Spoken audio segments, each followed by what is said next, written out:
welcome to TLDCast. Today's Learning Technology show features a very special guest, my friend Roberta. But if you stumbled into TLDCast today, I want to at least give you a chance to learn a little bit more about us. So we are the training, learning, and development community. We meet here about twice a week, and we talk about issues, case studies, all kinds of good stuff about learning and development. So we would like to be your professional development home. We like to be your professional development community. There's a lot of wonderful people here. So if today's your first time in TLDC, please introduce yourself in the chat. And then if you're also a regular, if you would also be kind enough to introduce yourself in the chat, we would love to have you. When we're not here live, you can actually catch us on our Slack page. Our Slack page is open all times, has a lot of great information, a lot of great conversations going on. You can access that at tldchat.us.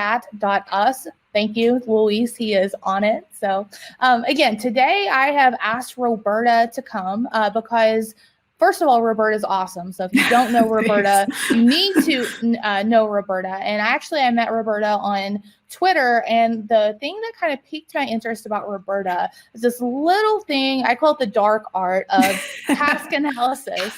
And at the time, I actually hold a certification in task analysis, and that was a big part of one of my former jobs here at the Ohio State University. But I really appreciated how she approached it and everything. So that's kind of how we started talking and being friends. And I'm just, again, a huge fan of people that are innovating different ways of kind of using that wheel and that old kind of school tool and methodology in a different, unique way. So I really hope that you guys are able to learn a lot from her and just wait for the knowledge bombs that are coming. So you really build me up. Thanks. It's a lot you're awesome. A lot of pressure, but I appreciate it. Well, for the folks that don't know you, if you would just be kind enough, Roberta, to just maybe share, first of all, how to pronounce your last name correctly, then a little bit about your journey into where you're at right now in L&D. So I'm Roberta Dombrowski. It is a Polish last name. I know it's unsuspecting with me. I was actually adopted,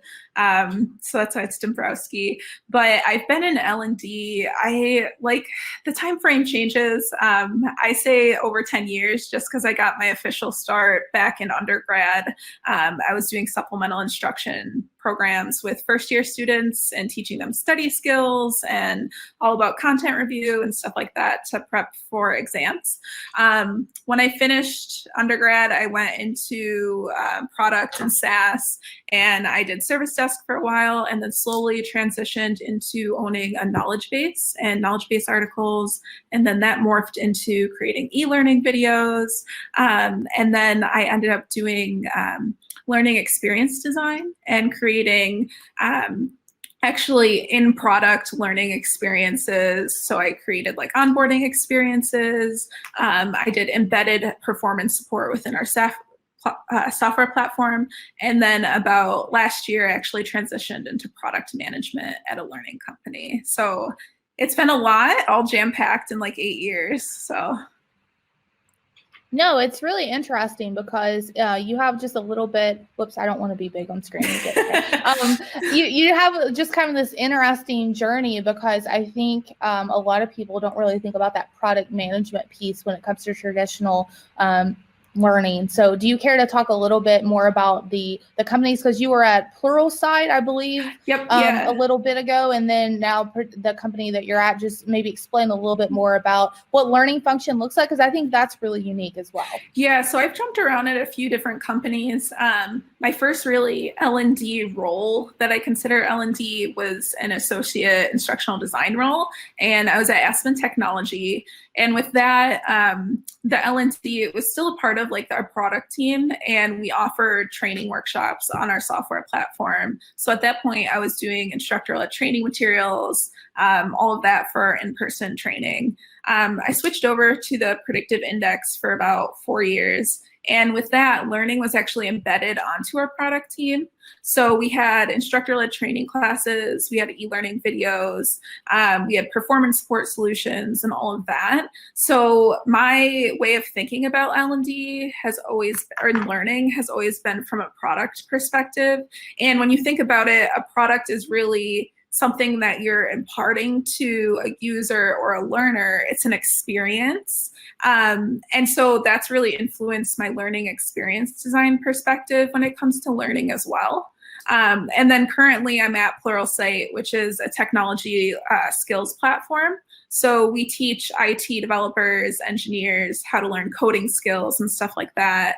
And I'm actually own the Role IQ product, which allows engineers to measure their technology proficiency within a role. And then we have skill assessments and stuff like that. But again, really the heart of learning and the heart of product is very similar. And I noticed the kind of correlations between them over the past few years, where in learning, you're doing like, if you're in the ADDIE model, you're doing analysis and you're identifying your learners. What are their goals? What are their motivations? What do they not know right now? What do they need to know? What do they have to perform? And product is exactly the same. So you're identifying with the users and figuring out solutions based off of that. So dare may I say it, good design is good design is good design. Is that what you're saying? It doesn't matter what type of design you're doing. It's all comes back to what is the overall outcome, like having that empathy, identifying with the person that you're designing for. So very cool. Yeah, I agree with that. I know Mike Simmons, aka Yoda, is also dropping that in the chat as well. Agreed. It just depends, different vocabulary, but again, the concepts are very similar. So speaking of concepts, one other thing I'd like to touch on, well, you're a little bit too modest, but you are also part of Elliott Masie's 30 Under 30 program. So congratulations on that. Do you want to just share a little bit about what that is and maybe some of your takeaways from that program for folks that may not be, know much about it? Yeah, absolutely. So I actually got nominated for the program by my manager last year. So as a part of the 2018 30 Under 30 group. So what that entails is you actually get to go on. So there's a conference every year where you go and there's program and it's great. And a part of the 30 Under 30 group, if you're in it, you actually get to go for a day of professional development where you meet with CLOs and learning leaders. And then we also went over like what are top competencies for people in learning. So we talked about things like learning experience design, performance support, marketing, branding, how do you build your brand as a learning professional? It was a really great program, and I still stay in touch with everyone from the cohort group that we were in. One thing that actually at the time was really interesting to me, because I actually had already started in my product role at Pluralsight when I had went. So I've always been this weird, like, eclectic mix of learning and product. And so I showed up and it was all like learning focused. And I was like, oh no, does this still relate to me? But a lot of it talked about how people that are L&D leaders focus on performance outcomes. They relate with other areas of the business and all of that. And I related to that so much because in product, that's what you're doing. And I think that L&D often has a problem with like owning their seat at the table and speaking up. And like, I know I've heard like, we talk a lot about like evidence-based practice and how do we get learning practitioners to feel empowered and stuff like that. And I know a lot of people that are like burn and churn and just churn out content. And so it was nice to be surrounded by other practitioners who had that like, what's the performance problem? What are we looking to improve? What's the ROI? And like having that product learning leadership mentality. Yeah, it often helps when, what do they say? Misery loves company, right? So it's nice to know when other people are kind of dealing with the same struggles and challenges. So sounds like a great experience and a great program. I think Mel Milloway was also part of that. Eric Rowland, was he part of your cohort too? He was great. Yeah. And I actually found out about it through Mel Milloway when she was posting about it last year for application. So yeah, it was really good experience. Yeah, I remember that thread. I kind of got involved in that thread because I didn't like what some people were saying, but we're not gonna go there. Yeah, I think an important takeaway though is that learning leadership can happen at any age, and it's a way of thinking. So yeah, Perfect. That was my takeaway from the thread.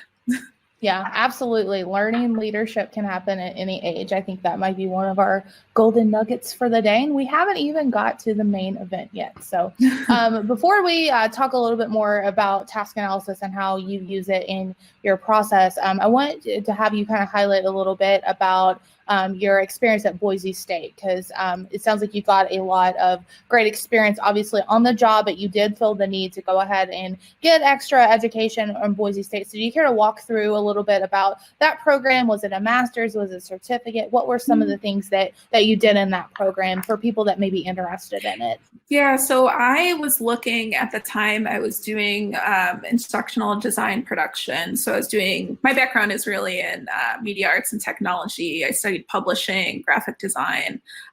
So I was designing print-based training materials for instructor-led training classes. And I was like, I want to move into e-learning. That is where it's at, technology being used in learning. That is the future. So at the time, I really wanted to beef up like my learning theory because I didn't have a lot. I heard a little bit about like ADDIE and stuff like that, but I didn't really know anything. So I applied to Boise State. The program's called Organizational Performance and Workplace Learning. And I was looking for a program that wasn't just solely focused on instructional design, because I was like, I don't know if instructional design is for me. I like it, but I don't know if I just want to be creating instruction forever. So I was attracted to the program because it really focused on performance and learning. So like identifying what is the need, what performance are you trying to change, whether it's individual, organizational, or something else, and then designing solutions. I think often in training, we jump to, yeah, training's the answer. Let's make a 3-day training course, or like, let's make an e-learning module. So I wanted to like get to the root cause of things. So I applied, I ended up doing the master's program, and then I ended up doing the performance support and e-learning certificate as well. So I beefed up, I really love performance support, and I was able to expand and learn all the theories and everything like that. And then I finished the program in May this past year. So it was a really great experience. It allowed me to learn the theory, and then I say that I got 2-for-1 experience because I was in classes and then I was applying what I was learning on the job as well.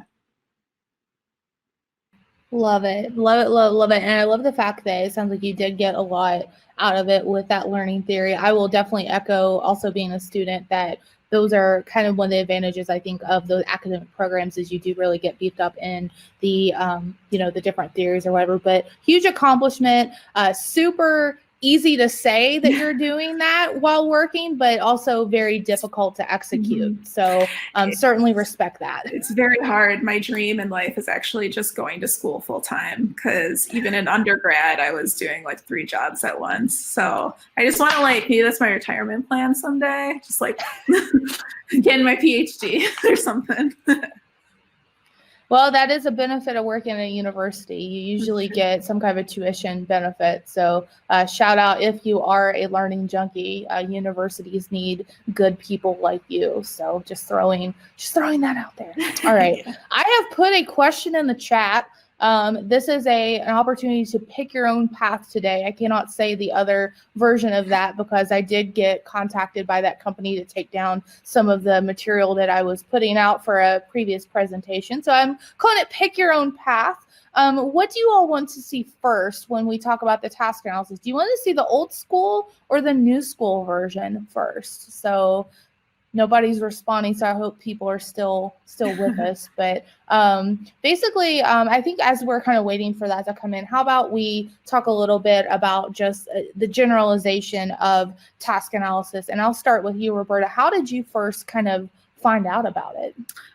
So I think I mentioned I owned our knowledge base experience when I was at the Predictive Index. So in charge of creating all of the help articles for our entire software platform. So it's teaching people how to perform things in the software. So that was task analysis.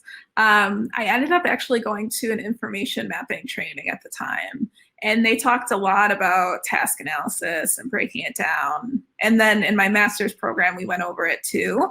And I love how-tos and really like doing step 1, do this, step 2, 3, do that. So I just fell in love, and I was just doing them so frequently too. So Yeah, same. I really fell in love with the process as well. So I love that you also equally have the same enthusiasm for it. It's very grueling work. I mean, it's very grueling to facilitate that and have those conversations. But it looks like we have a lot of task analysis apathy in the chat. We got, I think mostly people want to see kind of the Roberta new school method, if I'm going to call it that. You need to like do something clever with it and name it something, because you really do it in a really neat way.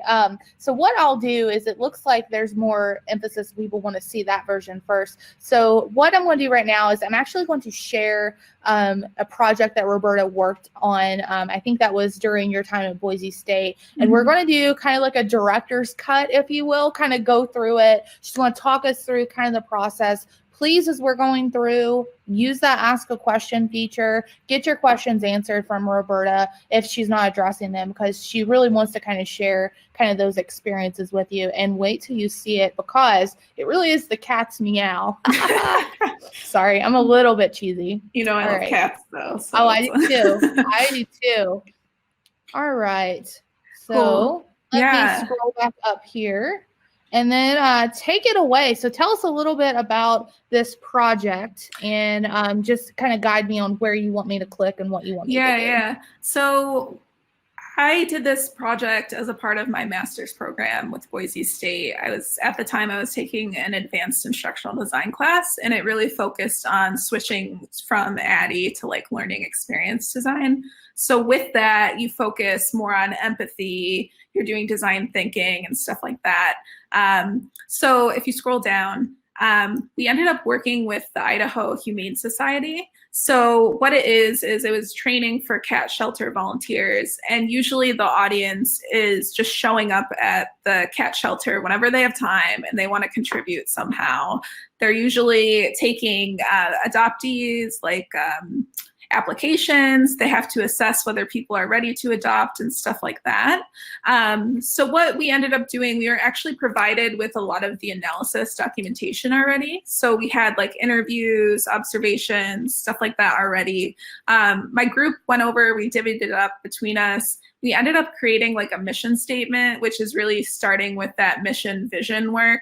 I do that in my job currently as product all the time. It's like, what do I want my learners to know, do, feel? How are they going to experience that? And then we ended up doing some like affinity mapping diagramming and stuff like that. And then if you scroll down, we ended up actually doing an empathy map as well. And so we took this from the research based off of our learners. So it's like focusing really on the audience. What do they need to do? What do they need to see, say? What are they hearing? So really getting into that mindset. And then from there, we ended up creating a learner persona, which was talking about the volunteer. They're very compassionate. They want to do what's best for the cats and stuff like that. And then from there, we ended up doing an actual journey map, which definitely incorporates task analysis into it. It really pulled in all of the work and analysis that we had done with the persona. So we gave a scenario. We said, what's the mission and vision of the learning experience? And then we broke it down into the actual actions that they need to do. So like, they might get an application. They might meet an actual adoptee for the first time. How are they feeling? Do they feel prepared? What might make them feel more prepared in this moment? It might be performance support. It might be something else. So going through the actual process of like, what's their actual journey? How are they feeling? Then you can determine the actual solution to provide them. So what we ended up doing is that we ended up with this idea of a mobile app for the cat shelter volunteers. It really included like a question intake questionnaire. There was job aids on how to handle like animal behavior. Sometimes they had to do meet and greets at the kennel and the shelter, where people were bringing in their animals, and then they would have to bring in the other animals. There's like digital badging. So like if they had successful adoption, there was like that motivation factor and stuff like that.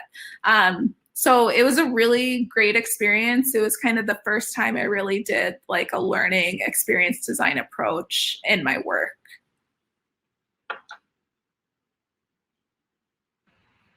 You've gotten a lot of great feedback in the chat. Looks like people love the name of the app, the Forever Home. Looks like people really appreciate the work that you did here. So you said this was a group effort. Obviously, it sounds like it was something you did for school. Can you give a guesstimate of how long it took you guys to kind of do this from start to finish? And can I also click on this link too, the project link? Yeah, go for it. It's got the whole like PDF there. Oh, perfect. There we go. That might be a little easier for folks to see. Perfect. Yeah. So it went throughout the length of the semester. So I want to say like maybe 5 weeks, because we went over like what is learning experience design, like high level concept, the methodology, and then we applied it. So probably like 5 weeks, but we walked through the iteration process of learning experience design a few times on different projects. And so by the time we hit like our final exam for the course, we were given a scenario and we had to go through this cycle within like 2 days. So we like got comfortable with it and then sped it up. Yeah, and I really like how kind of visual this is. So how did you all build this? What did you build this in, this tool? Oh man, I can't remember. There's a website. It's fine. It's fine if you don't know. It's really good because it's like frustrating because it's a really good website, and I recommend it to like all my coworkers when we're doing like digital brainstorming. So it's like totally blanking on it right now. I will find it. Yeah, it reminds me of like a mind map. Or, there's a website similar. It's called like group mapping or something like that. MindNode. I don't know if that was it. No, that's not it. I will find it though, and I will post it on Twitter later today. I will find it. But it was really good. So it's like a virtual collaboration tool. So you can go in and do stickies. So you can do like journey mapping remotely with people. My actual professor ended up creating templates. So she had like a journey mapping template. She had a persona template, and then we would import the template and then just collaborate on top of it. But it's so helpful. Yeah, a lot of love for it. People want to know what it is. Sounds like Mike is interested in the collaboration piece of it. Yeah, that would be great. And again, you don't necessarily have to do it right now. Mike did have a question a little bit earlier in the chat asking about some of your process. Like, so what were some of your surprises and learnings throughout this process? I feel like I had a sense of awareness about how much overlap there is between learning and UX and products. That was my big thing about like the empathy. I feel like there's so many frameworks and like methodologies that people recommend. Like if you look at instructional design, ADDIE, ARCs, all these different things. And then you look at UX, it's like, oh, design thinking, human-centered design, all of this stuff, but it's all the same concept. It's just different, like packaged in different frameworks. And so that was like a huge awakening for me. Another huge thing was just like iteration. Like I'm very much of the mindset, like, let's speed up. I'm very impatient. So I'm like, let's create instruction quicker. Like we don't need to do an analysis for 10 weeks or anything like that. Like we can do it quick. We can get a prototype out in front of people, get feedback and just iterate. So stepping away from like that waterfall mentality of like instructional design that's been in the past. And then also one huge thing as always is just aligning people on a mission and vision and like working together as a team. It's so hard in person, and then remotely it's just more difficult. So it's just that collaboration. That's always a lesson. So yeah, great. It looks like Joe dropped a potential name. I'm probably going to butcher this. Balsamique? Balsamic. Balsamic. No. I tried to make it sound more exotic. Balsamic is really great. It's a wireframing tool that you can use for like really low fidelity wireframes and sketches. I highly recommend it. I actually used it with my UX designer a few months ago, and she was like, "Get this out of my face." I was like, but it's helpful. I can talk to you. All right. I just love going through this because this is just so fascinating. Just again, seeing the visualization of this, I think is super helpful, especially when it comes to this persona here about your worker or volunteer, excuse me, Sharon. It's really great to kind of see how all this came together. And I can imagine that stakeholders would really probably like to see something like this. And I agree completely with what you said earlier about just the time that it takes. I'm with you. I like to say I'm not a doctor. I don't have patience. That's kind of like my little thing. I'm very impatient as well, but I do see the need for very detailed analysis, but I do think oftentimes learning, we do overcomplicate things that should not be overcomplicated. So the fact that you kind of made these connections between UX and learning, I think is really, really impactful. So can I ask again on your team, were you the the only person that kind of had that ID experience, or were there people that also had ID experience? Because in my own student experience, usually I have the most experience of anybody in my class as far as who I'm working with. But how did that work, that dynamic? Yeah, so it was through my master's program. So everyone had already taken instructional design, at least that course. They did do instructional design in some way. I found the same thing with my program, where towards the end, I was like, people were coming to me for advice or feedback. I was the first one in the group that really used a learning experience design approach. So a lot of this like prototype, journey mapping, personas, iterating really quickly, I had already been doing for probably 9 months at that point. So everyone's first exposure to it was this class, and everyone was freaking out. They didn't like, change is really hard. Like things, it's really hard for us to adjust to change. And it felt like when they were talking about it, their world, like everything they knew was just like shattering. And so switching into the learning experience approach took some time. So I was always there to encourage them, like, hey, it's not that hard. It's really helpful, and like showing the benefits. And it was great to see them expand and grow and get more comfortable with it as the semester went on too. Excellent. And I think that's also another benefit of going through an academic program, is it's not only just about your own experiences, but then you also kind of question kind of your own processes and biases going through, especially when you're working with somebody that may be newer to it or just exposed to it in a class. So I think that's really fascinating. I did try to zoom in on that, and I had an epic fail if you saw that. So sorry about that. If you all were looking at that. So I'm looking here at this experience journey map, and I apologize. I know it's a little bit small, but you have these action statements on here about, what the person is actually going to do.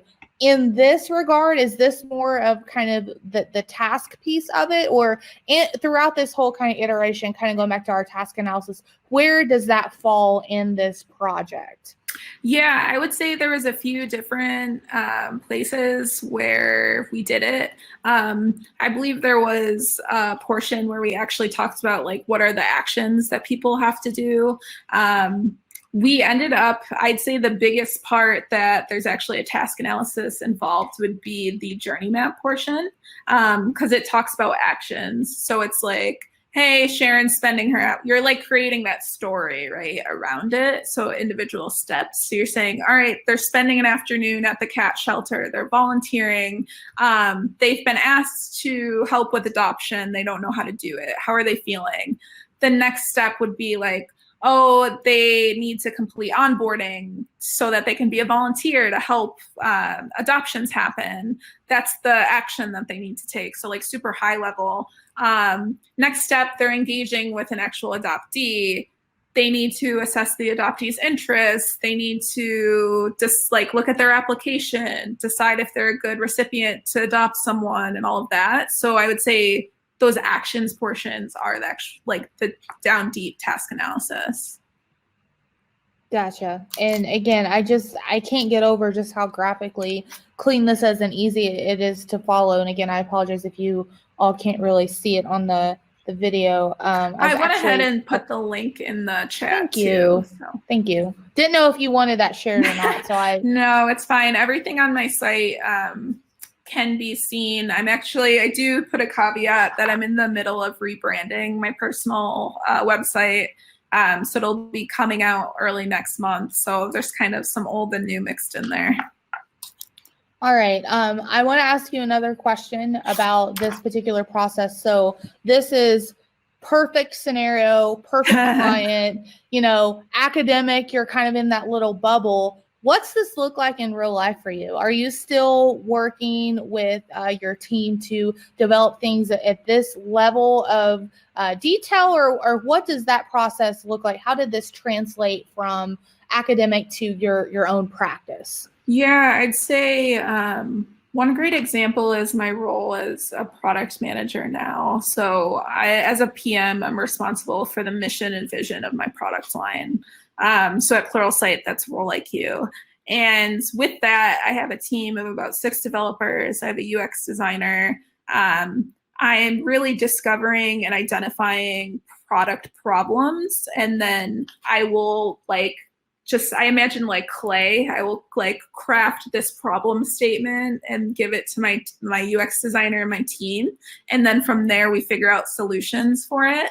I'd say I do it now in my current role by working with my UX designer, because she's really coming up with what is the design of the solutions and iterating possible solutions. So it could be, we'll sit down and create like a prototype in InVision or Figma or something like that, a design tool. And we'll go think about the actual user's flow and like, what do they need to do within the software? Oh, they want to see analytics of like their assessment scores. How would a tech leader do that? They need to go to this button, click this button. They want to see a high level first. Maybe they want to drill down. So like walking through, what does that flow actually look like? I think I mentioned I'm in the process of like rebranding right now. So one thing I'm looking to do is actually get my consulting business started again. So I expect to be doing a lot more actual design work moving forward, which I'm really excited about. So. And if I can ask a quick follow-up about that, for your team, did you kind of have to upskill them in thinking about it this way, or with their background, did they already kind of have this in mind? Like, what was that conversation like? Yeah, with my team, with like developers and then UX, absolutely not. They already knew. UX and product takes a human-centered process as is. That's the foundation of it. So they knew it. Like sometimes it depends on what part in the process. If we're doing research or discovery or something like that, I sometimes need to like skill them. They'll sit in on interviews and customer calls with me and stuff like that. But usually my team knows how to do it. When I was working on my last team at the Predictive Index, I did need to teach my team there how to do it, because it was traditional instructional design. Like my manager and my coworker were trained in ADDIE, so I had to get them used to actually thinking through this new process. That's great. I mean, it's great that you were able to kind of own that and then, again, show them kind of the fruits of it. But it's really great that they kind of came from a same kind of mindset, because I think that's a huge battle that you fight, right? If somebody's not coming from that same mindset, it's really difficult to explain them or show the value. Yeah, I mean, there's always like, by all means, we are definitely like educating people within Pluralsight currently. One example is that historically we did not do learning objectives for any of our curriculum content. So they're actually in the process of walking through a back-end instructional design process, which is creating the objectives first, then figuring out solutions from there. It's really interesting in learning in general where everyone's coming from, because I feel like you're always going to have to upskill or get everyone on the same page somehow. And I really love that part of it. That's probably why I'm in learning in the first place, is because I love knowledge sharing and helping people and coaching people and stuff like that. So it's fun. Fantastic. And speaking of sharing knowledge, I'm curious if you're still with us here in the chat, have you ever done this before? Have you ever made a full like journey map? Have you ever done a task analysis?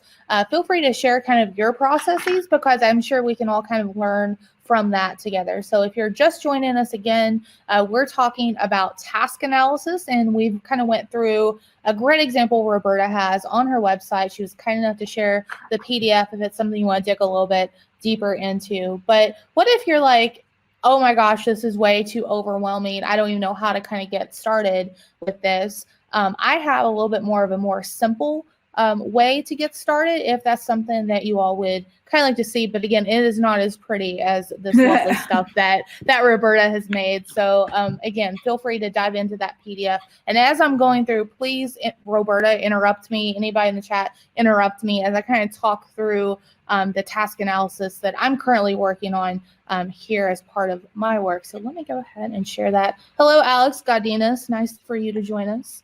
See you sneaking in there at the last minute. Let me see where my tab is here. Okay, I think it is this one. Okay, can you all see that? Okay, there we go. Okay, so basically what I've been working on, and I should get it done hopefully by next month, is we have a lot of student workers here at the university. Go figure, right? They're students. They need jobs. You know, it's good for them to have. And we offer, the organization that I work in the college, we're actually part of information technology. So we have so many different things that students can help us with and do. So I do have a team member on my team that is actually a videographer. And so his primary duties is he goes and records stuff. He records lectures, he records special events, he records when there's like special speakers coming in.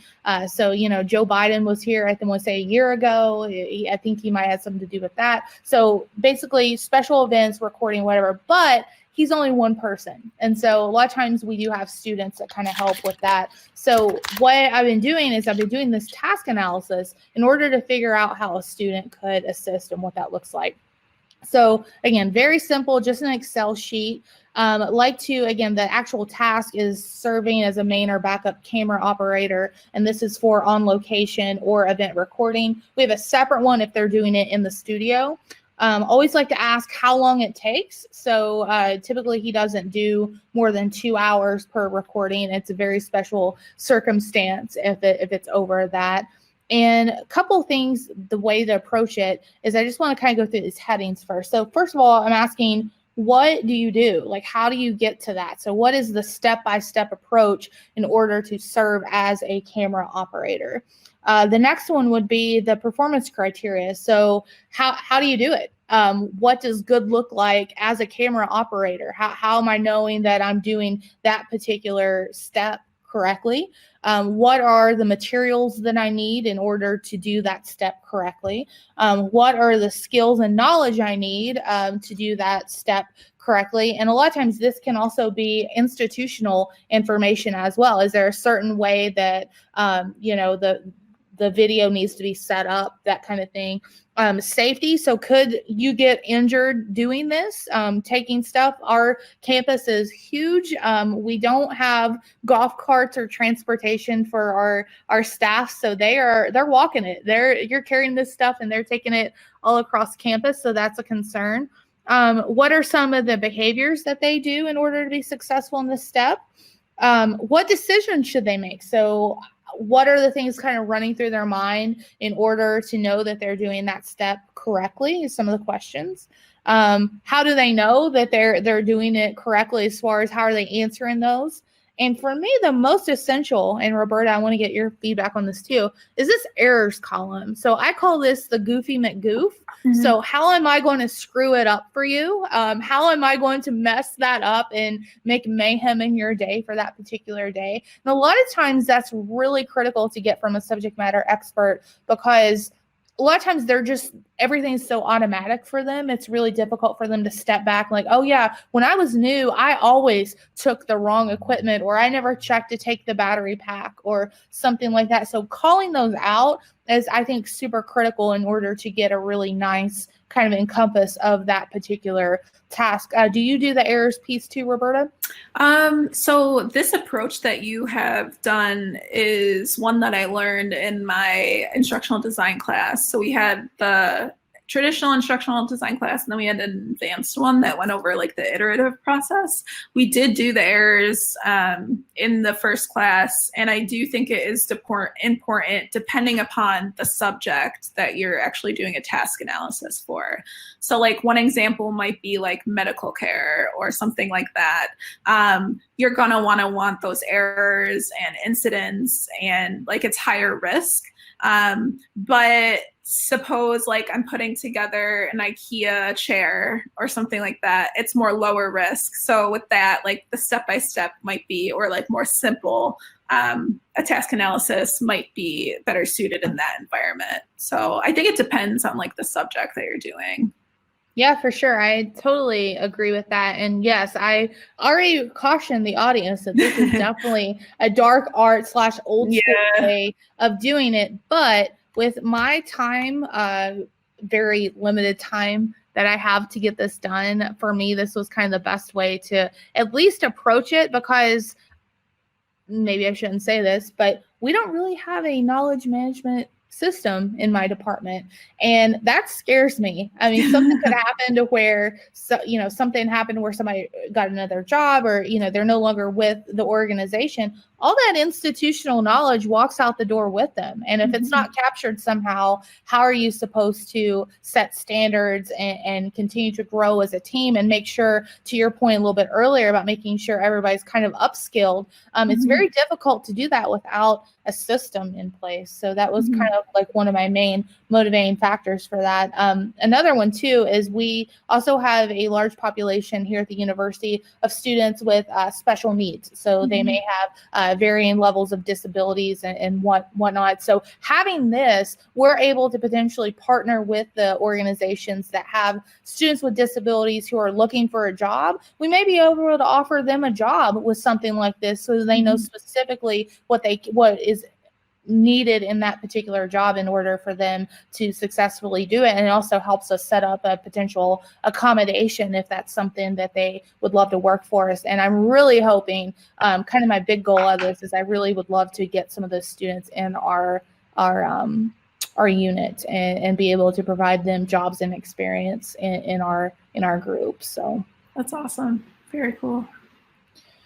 All right, so essentially that's it. If somebody wants just access to this particular Excel, I'm happy to share you a blank one if it's something you want to get started with and talk about. But that's all I had on the task analysis front. Got a lot of praise on the side, but not a whole lot of questions about anything. So we have about 15 minutes left. How about we talk a little bit about the future? So if you don't know Roberta, she actually was kind enough to come on. We had an instructional design playlist on TLDC last August, and she was one of our guests on there. Her and Matt, I never pronounce his last name right, but Matt, if you're watching, yeah, you, about just like kind of where it's going. So kind of this transition from instructional design to this learning experience design. It's also a passion of mine on the academic sense, because there's a lot of kind of buzz about it, but there's not really, in my mind, any kind of owners of it in the academic sense. I know there's a gentleman in, I believe, Amsterdam that does a learning experience design conference. His name's Niels Floor. But for you, Roberta, where do you see this going? Like, where do you think we're heading? I think you're doing some amazing stuff. Where are we going next? Thanks. I appreciate that. I was actually messaging with Niels last week. When I transitioned into learning experience design, I came across a number of his resources, and he has an amazing blog that everyone should check out. But in terms of moving forward, it's an interesting question. I actually did my master's defense on evidence-based practice. I feel like there's a few different elements there. So I think that one thing is we need to incorporate more evidence-based practice as L&D leaders. So that means staying up to date on research, doing our own research, testing things and theories that we're hearing. It's just staying up to date and relevant. Another thing I also think is that there's a few different fronts and skills that L&D leaders need today. One is staying connected with the business. So what's the ROI of our learning? But that all starts with making sure that we're designing learning correctly or thinking about the big picture in the first place. So like, what's the performance we're looking to solve? Finding out that, what's the outcomes we're looking to have, designing solutions for that, then measuring the ROI afterwards. And also learning experience design. So it's the empathy skills, it is the design thinking, human-centered design, iteration, moving quicker. I also feel like L&D today, I actually wrote, because I'm in the process of rebranding, I'm introducing myself as like Learn Mindfully. I wrote, I called it my ode to learning in some ways just last week, where I was talking about the future of L&D. And I think we are in a great position to really just impact change inside of our organizations. There's so much going on with like technology, digital transformation and all of this, and how is technology impacting the workplace? What are we doing to stay relevant? How are we helping organizations hire and retain talent? And L&D is really at the forefront of that. And so we really need to adopt that mindset of staying lockstep with the business and their goals and trying out new technologies, trying out new solutions, not being afraid of change and stuff like that. And I know I went on a little bit. I don't know if I answered your original question. No, I think you answered it beautifully, and also very kind of from the heart, which I, again, super admire about you. I mean, you keep it real, so I like that. But yeah, I agree with you. I think it's really about, I think we are in a nice position. I think there's a lot of stuff out there about people are afraid that our jobs are going to go away, and then there's the myth out there about the most of the jobs in the future haven't been created yet, and that kind of thing. Mm-hmm. But I want to say there was a instructional designers in offices drinking coffee episode with Brandon Carson, and I think he's also kind of like an L&D Yoda. I love listening to him. But he said something very profound. He said, the future of learning and development is about the people. And just plain and simple, it's about the people-centric. If you want to be a leader in this field, you need to have like business acumen, learning acumen, and people acumen. And that's something that's kind of stuck with me. It kind of reminded me very similar of what you just said. So you did answer it. Thanks. It's funny you said the Yoda of learning, because I was talking to my mom a few months ago and I called myself the Bones of learning. I love watching Bones, so that's my goal.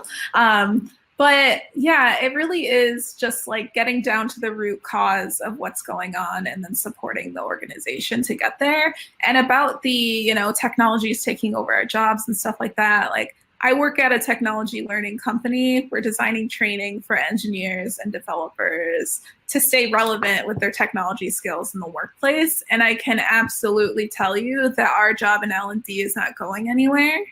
The foundation of the experiences that we are creating comes from curriculum and instructional design. It is that knowledge sharing and that knowledge that we're imparting to our learners and going through that experience. And I think it's just going to keep raising the bar, especially when we talk about like generational gaps and like generational change within the workplace. So like when you talked about the knowledge management, not having one, that scares me too, because all that knowledge is going to be disappearing. So it's on us to kind of help in all these different aspects. Yeah, for sure. And I'm sure the people I work with are sick of hearing me say that, because I, at least weekly, hey, we need to do a knowledge management system. Okay, Cara, shut up. No, it's not really like that. But Mark actually has a great segue question based on what we've been discussing. He wants to know, do you see artificial intelligence playing a part in automating some of your analysis or design process?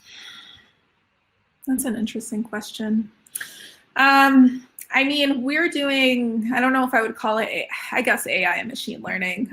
We a part of the Pluralsight platform, especially assessments, has an AI and machine learning component.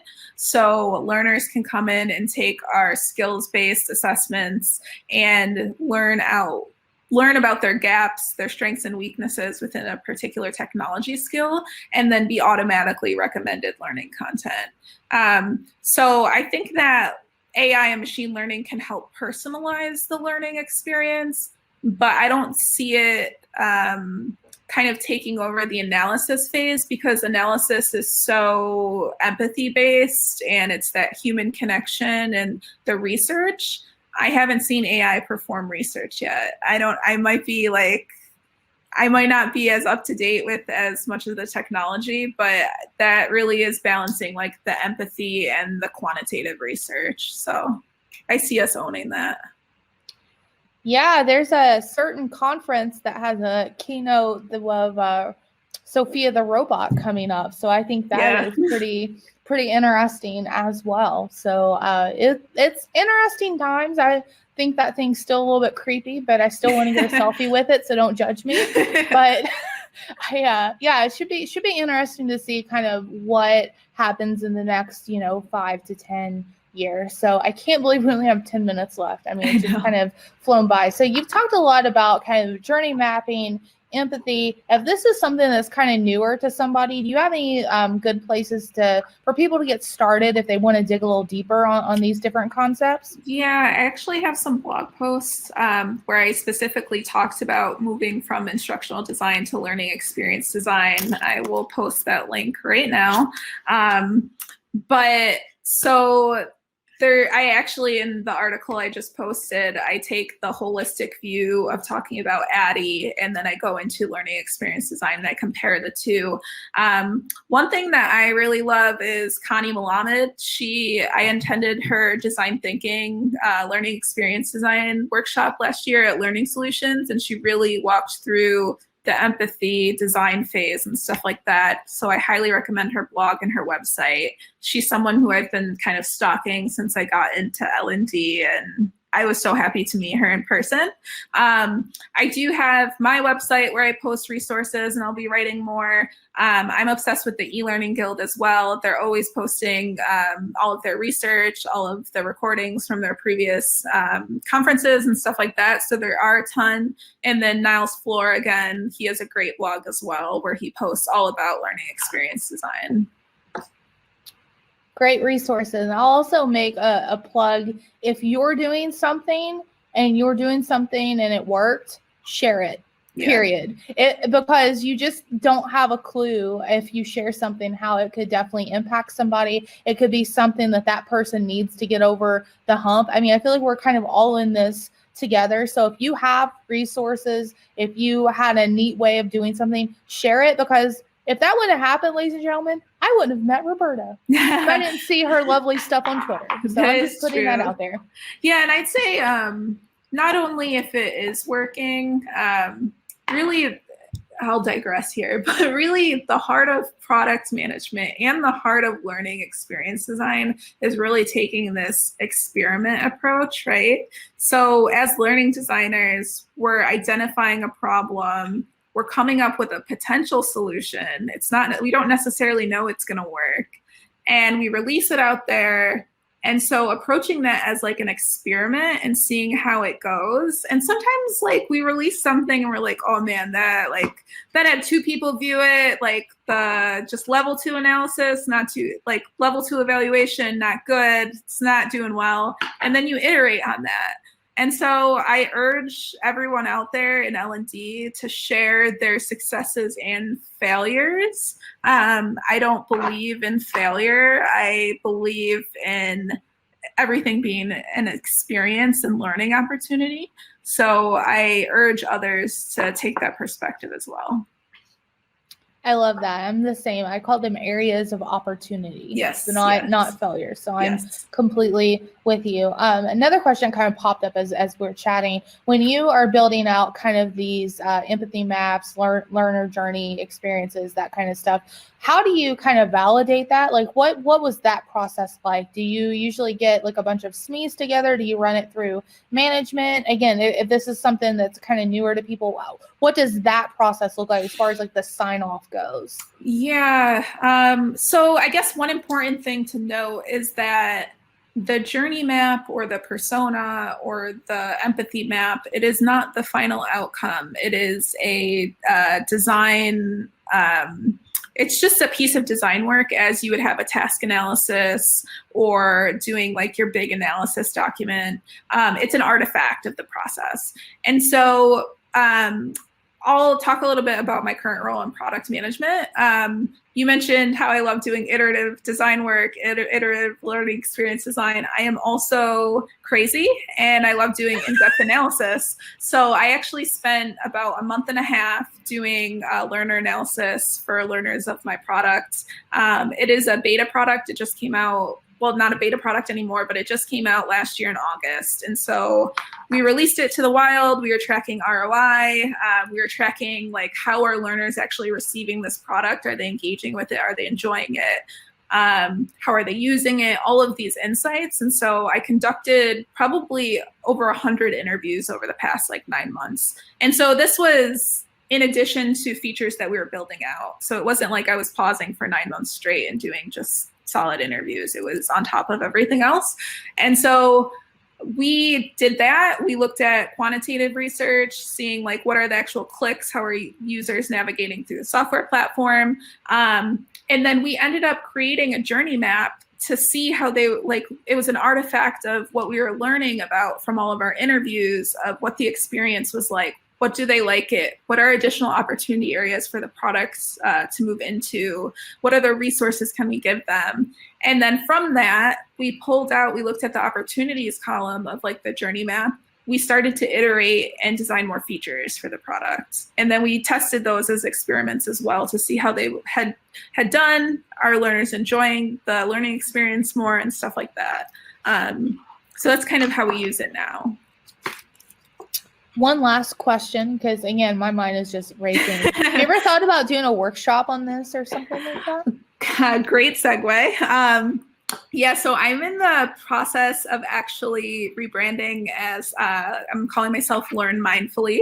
So the idea is thinking about, I feel like in learning, we don't think about the overall learning experience. Even if we're thinking about one e-learning video, going one level up and thinking about, all right, how are all of these different learning experiences? What's the ecosystem? So I'm actually doing a few things. I'm going to be offering consulting services. I'm going to be doing custom instructional design and learning experience design. And then another portion is actually going to be workshops. So helping teams upskill in learning experience design and the approach. So going inside of organizations to help them. I have done it in the past and everyone has loved it. I also applied to DevLearn, but I'm on the wait list. So I'm thinking about applying for next year as well. So there's a lot of techniques and approaches. And if people are interested in it, just contact me about it. So speaking of that, where can people find you?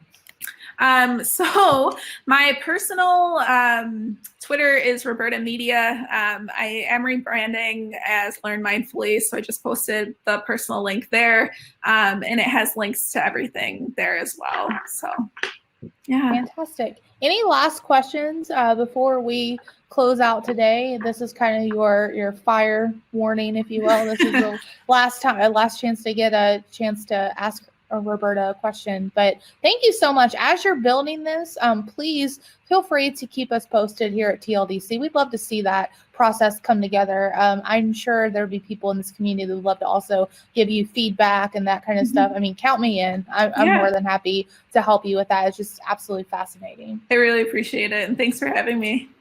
Yeah. Oh, we just got a hot question. Here it comes. Nice.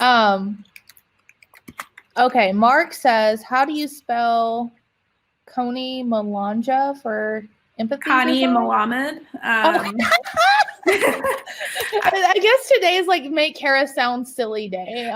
She's at the elearningcoach.com, and I just posted the link there as well.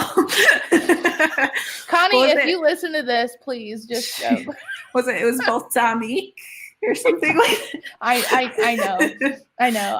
I grew up in the South, ladies and gentlemen, so I speak a little It's funny okay. sometimes. So just but anyway, thank you again so much. Yeah, I of course. appreciate your time today. Thank you guys for a great chat. Hopefully you got some things to think about, some different tools. I'm definitely going to check out that tool a little bit earlier up. Mural, was that it? Yes, it is Mural. It is amazing. Highly recommend for remote teams to collaborate. Amazing. All right. Well, you have your task, right? So think about maybe how you would like to incorporate task analysis, empathy, try a different tool and share it. So if you feel brazen enough or you feel comfortable enough, share what you've learned here today. Hopefully you can get better, you can get feedback, and hopefully grow your own kind of skills. So that's what TLDC is all about. Again, today was the Learning Technology Show. I am your host, Cara North, signing off. Have a great Tuesday, everybody, and keep learning. All right, thanks, guys. Bye.